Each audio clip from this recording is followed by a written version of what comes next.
Good afternoon.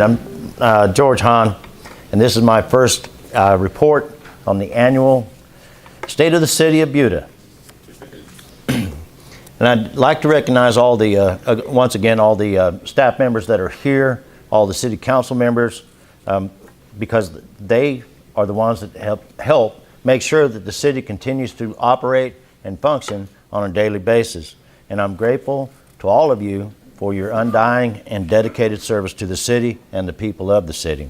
We have the council members are Mr. Urbanowski, Ms. Fallon, Mr. Bryant, Mr. Dodgerow, Mr. Turry, and Mayor Pro Tem, Mr. Wiley Hopkins. The city administration for the city and the ones that are tasked with the day-to-day operations of the city are Mr. Kenneth Williams, and he's assisted by Mr. Micah Grau, the assistant city manager, and they're currently on the process of getting another assistant city manager to help complete the team. Buda has a relatively young population. It's about 33.9, I think, is the actual number that's given on the slide, but it's 34 years old. I mean, what the heck, right? 34, and the annual median income is pretty affluent for the area. It's $72,000 a year as the median income for the households. And if you look at our population growth, though, in the last 7 years since the 2010 census, in 2010 we had 7,300 people, and today we're bumping almost 17,000. In fact, if we get more accurate numbers coming in at the end of the month, we may be over 17,000. That's how rapidly we are growing. It's a 122% increase in our population in a little over 8 years. A lot of this data that I'm presenting to you on these slides are produced through the EDC's strategic plan, and something that we will be finalizing and working with them in the future to complete. But Buda is quickly becoming known also as the medical mecca of Hays County. And the reason that is because we have gotten so many different medical facilities being brought to us in a rapid succession. For example, on the east side, there's the Baylor Scott and White.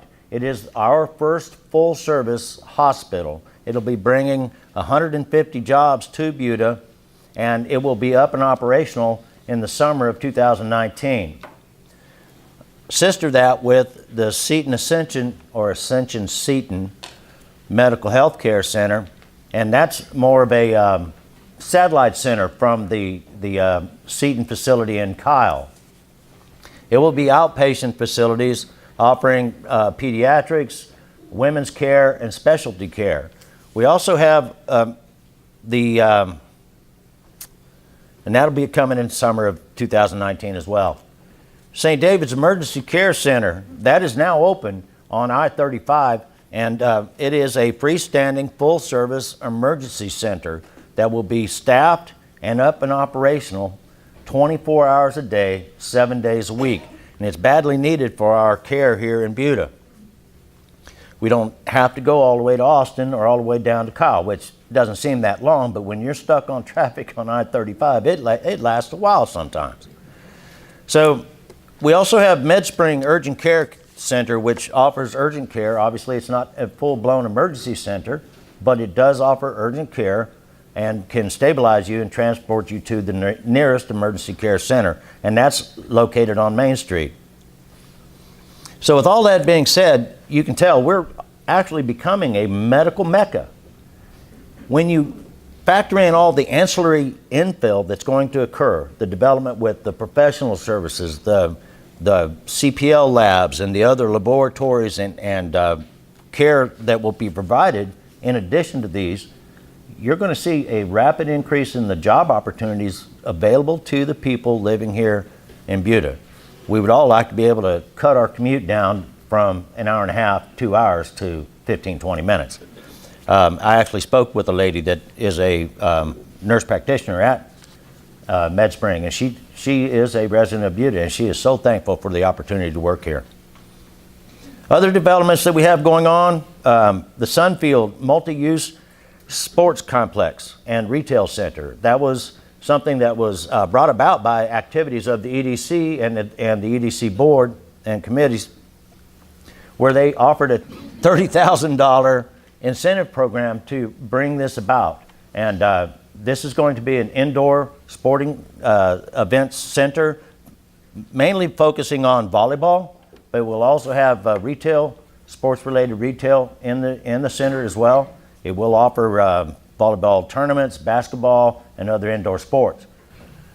Other development, when we did our retail leakage report provided by the EDC a few years ago, we identified some areas that needed improvement.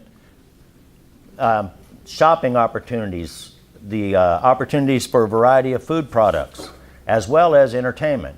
Well, I'm happy to tell you that we have improved our variety. All right, we have gotten a lot of different fast food restaurants, obviously, but there are the Jalisco's has come.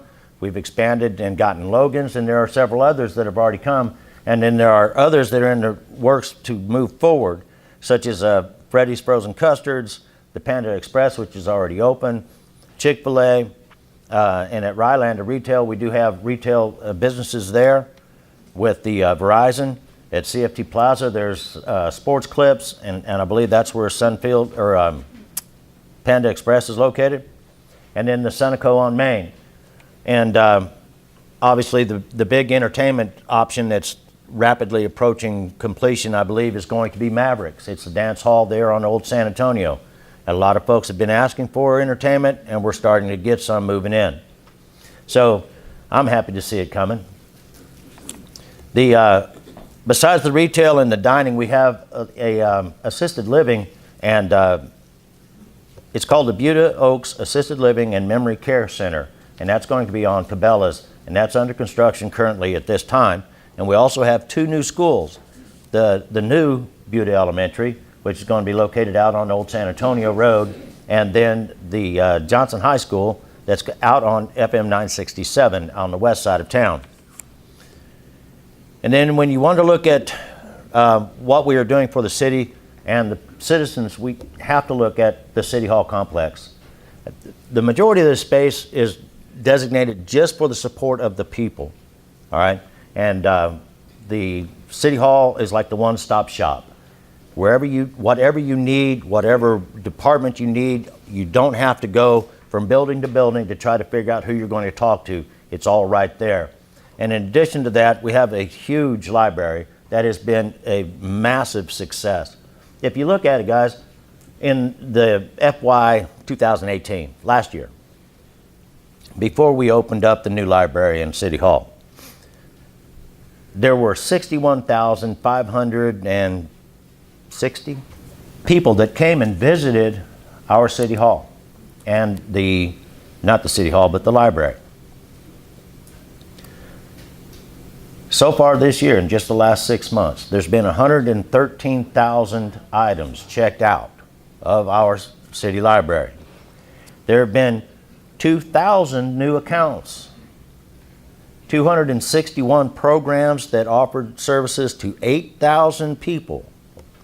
And as I said, there was 61,500 and change that came in the entire year.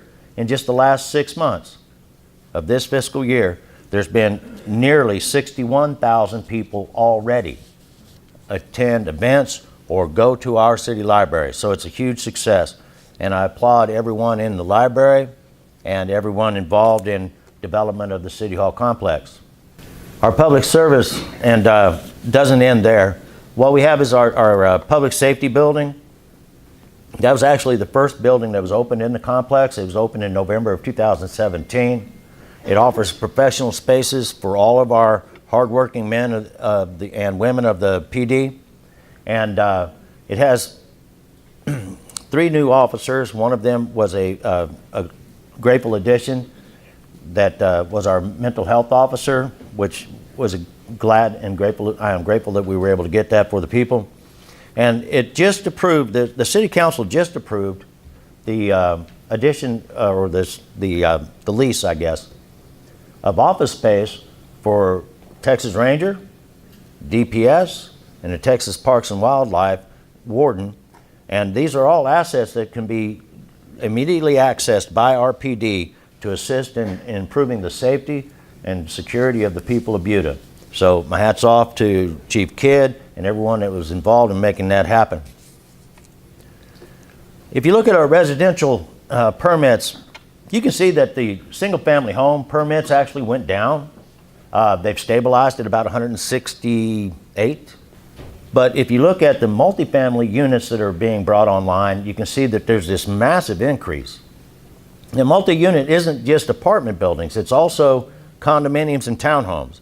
So for years we've been asking for a diversity of housing. You diversify the housing market, you make it to where the first-time home buyer or the empty nesters, they have options. And that's what we see here. We see this diversification of the housing stock. New term I learned. but yeah, the diversification helps across the city. And I think that as we see this expansion in our market and our market share, I believe we'll see a continued trend toward an equal mix as we move forward. Now to everyone's nearest and dearest subjects, and the one that I believe everybody gets questioned about the most, the bond projects. On Proposition 3, our streets. I am happy to say that the San Antonio, Garrison, and Main intersection, which was it was a nightmare sometimes to try to get in and out of that place, has been completed. And it was completed in December. This adds more parking along San Antonio, and it improves the drainage and the safety of that intersection. Old Goforth Road out on the east side, we didn't forget that. The construction has started, and it started in January. It includes the left turn lanes at Tom Green Elementary and improved pedestrian safety between the subdivisions and the school, as well as intersection safety on 2001. The Main Street construction, that is going to begin, I believe, in March, weather permitting. That is the improvements to Main Street from Cabela's Drive to the railroad track. It's going to cause some headaches. Traffic is going to be an issue. However, when it is completed, it's going to hopefully alleviate a lot of that. Now, one thing that we were able to do, and Kenneth Williams was directly responsible for this push to have this completed and included early in the project, is the traffic light at Loop and Sequoia on Main. That will improve the ability to get in and out of Sequoia and the municipal complex. It improves the safety of everyone involved in that area. On Main Street and 967, the city was fortunate enough to get CAMPO funding. CAMPO is the Capital Area Metropolitan Planning Organization, and they are the ones that help designate federal dollars out to different local operations. However, by doing that, it also puts some hurdles in place. For example, the increased environmental protection that has to be done, the environmental studies and other things, the changing in the text dot requirements for road-based depth and all this other engineering technical data that is way above my pay grade when it comes to that. But the big deal is that the staff and CAMPO and TxDOT are working diligently together to make it happen. And hopefully we can get this all done as soon as possible. It is anticipated that TxDOT, who has taken over the project because it is TxDOT Road 967, they're supposed to send it out to bid later this year, sometime in late summer. The council used the savings, though, from that. I believe they put $1.4 million into it. We utilized that $1.4 million to offset the cost of PEC to relocate and others, the utilities downtown, so that it improves the aesthetic appeal of downtown in Main Street. Drainage Prop 4.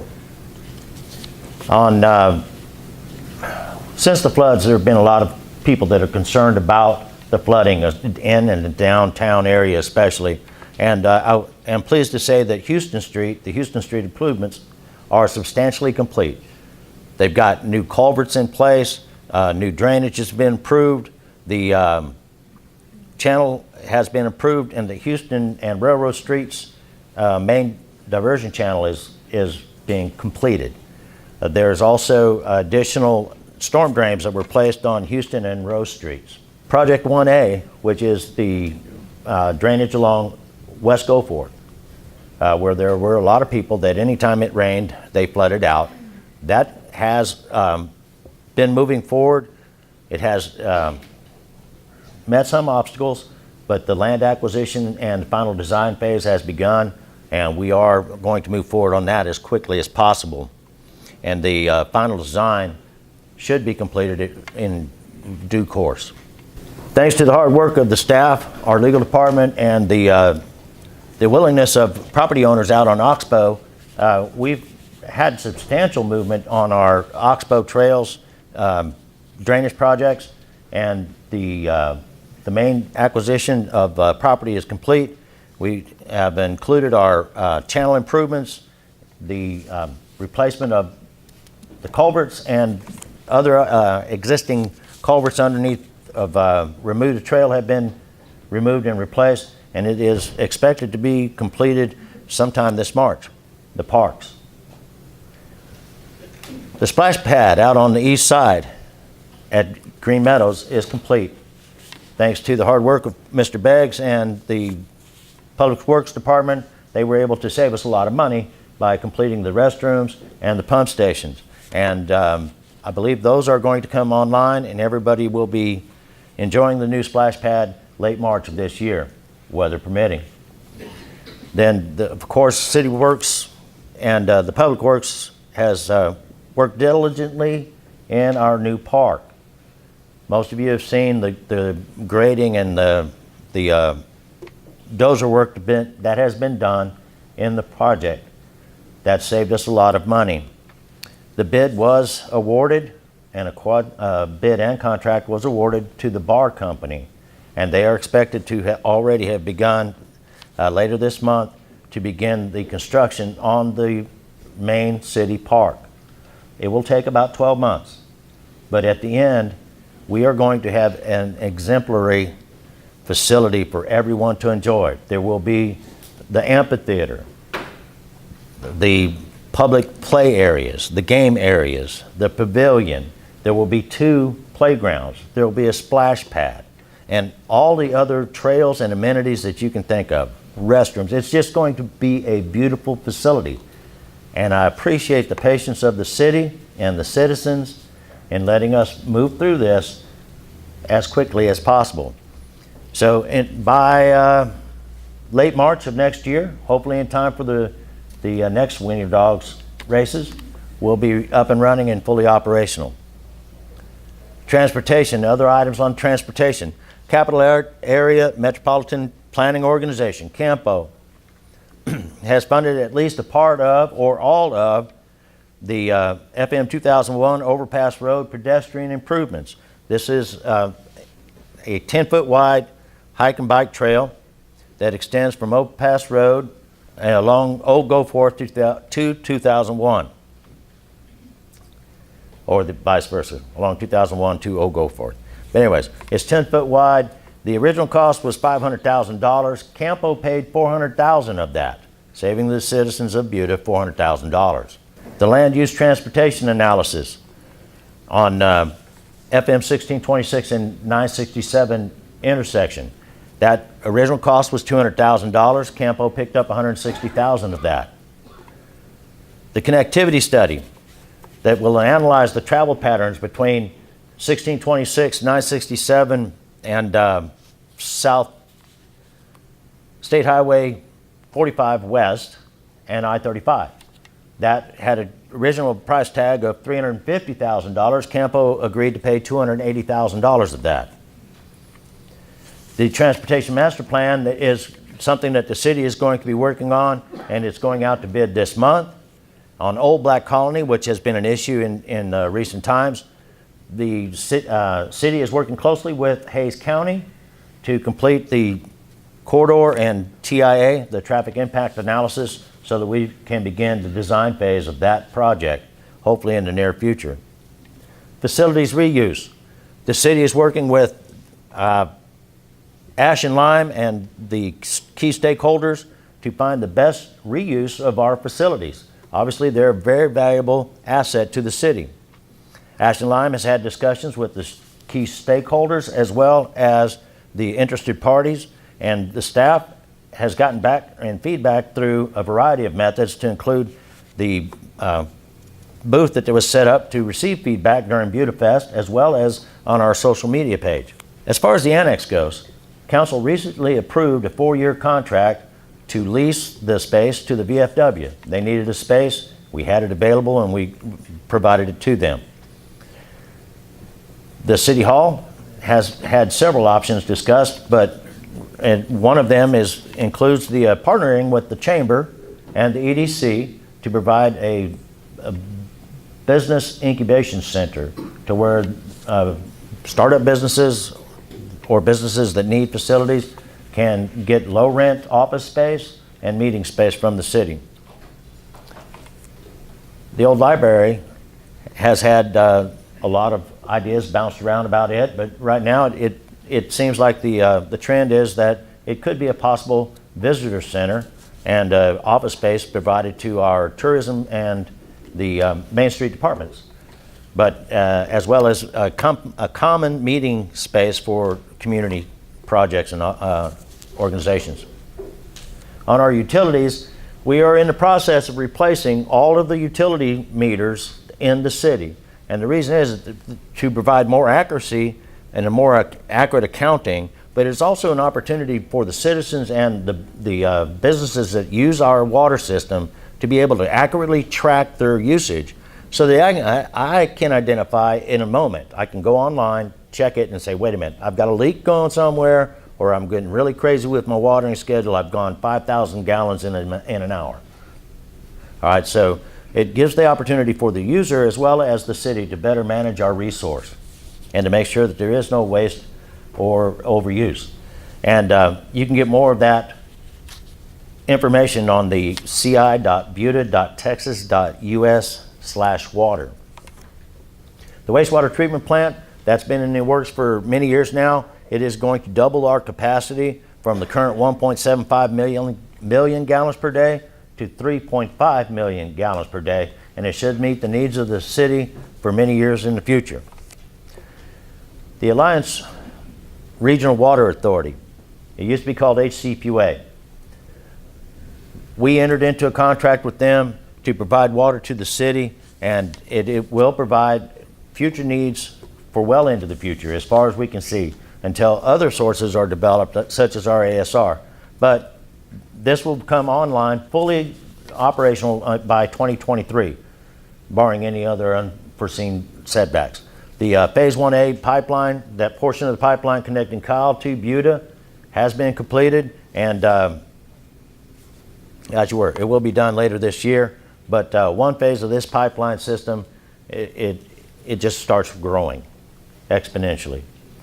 The ASR, Aquifer Storage and Recovery, that was something that we decided to move forward with in 2016 with the preliminary study and the feasibility study. And then in September of 2018, the council voted to select a well site for our test well, and we have scheduled that to be drilled this year and operational by 2020.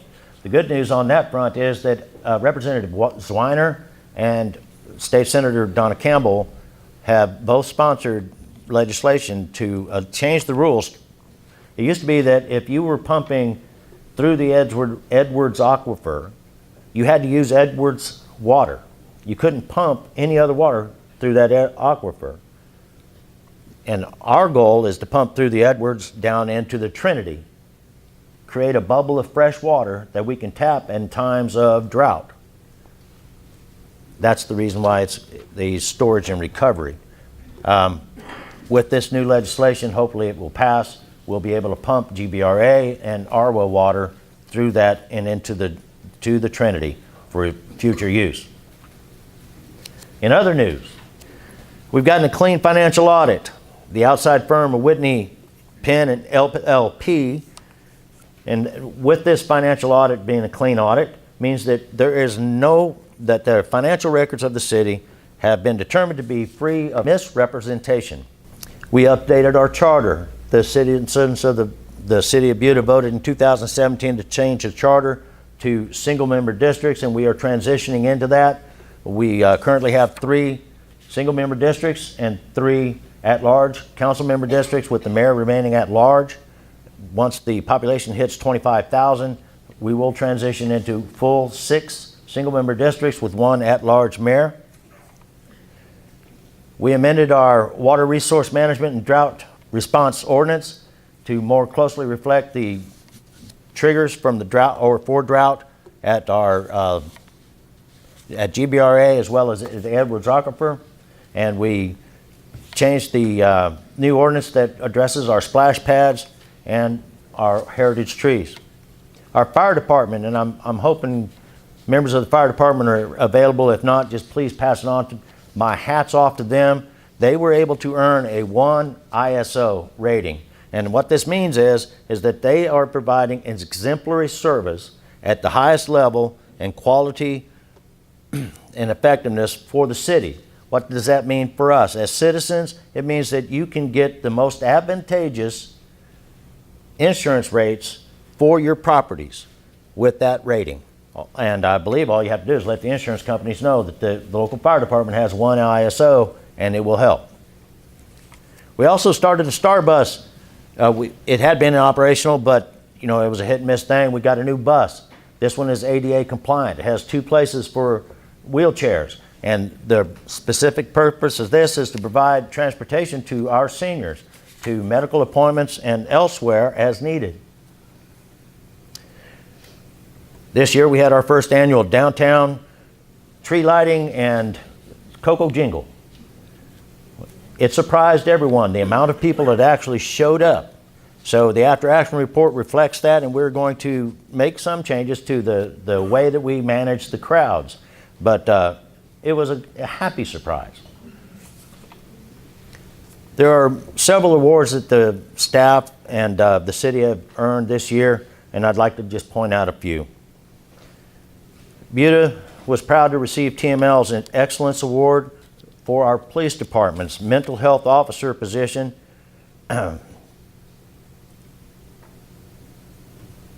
Given in the public safety category, and it recognizes the police department for the efforts to improve the safety and security of the city. The Achievement of Excellence in Financial Reporting, and the city received this for its comprehensive annual financial report, and it got it from the Government Finance Officers Association of the United States and Canada. It's the highest award given by this organization in government counting and financial reporting, and it's significant accomplishment by the government and its representatives. And I thank you, Mr. Ellis, and the Finance Department for that. We received the Project Planning Award, and this is received by our Planning Department, and former Planning Director Chance Sparks helped get this done, and everyone else in the room, basically, from the American Planning Association Central Texas section for the new UDC, which was a collaboration of everyone involved. Basically, because what it is with the UDC, it's a one-stop. You can look at it, you know exactly what our standards are for physical development, the zoning variables, the variances that can be approved, and special use projects and ordinances that are allowed out there in our city. So everyone knows what is expected of them when they stop at the Buda area or the Buda offices to get permits to begin their construction.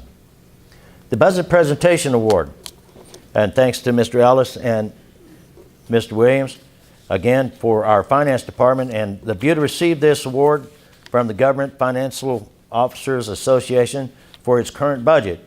And it was measured on how well the budget served as the policy document, a financial plan, operations guide, and communications device.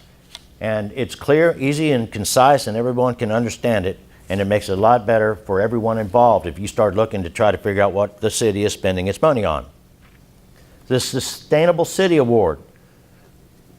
The Texas Masonry Council, a professional organization, presented to the city the UDC for the UDC's exemplary commercial and residential masonry design standards that will ensure quality development and construction using the oldest material known to man, stone.